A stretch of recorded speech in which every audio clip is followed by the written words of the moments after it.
cruisers, this is Angie and Jason from A&J Travels, and here's a quick guide on how to fold your cruise luggage tags and attach them to your luggage.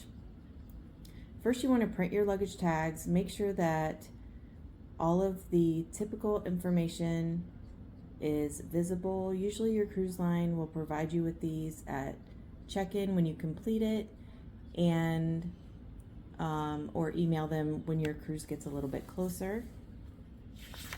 Make sure they're clear, legible, and have all the necessary information. Make sure your name is included in your stateroom and any cruise details that's provided.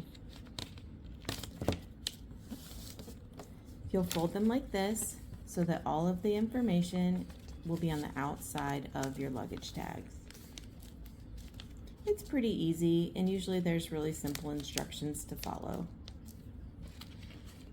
It should look like this when it's done, and it should fit around your luggage handle or in a holder. You can staple it or use tape. We like to use these plastic sleeves. They're reusable. It makes it really easy. They come with these little holders so you can attach around your handle of your luggage. You just put them on, make sure everything is visible, and that's it. You're good to go. Have a great time. Bon voyage.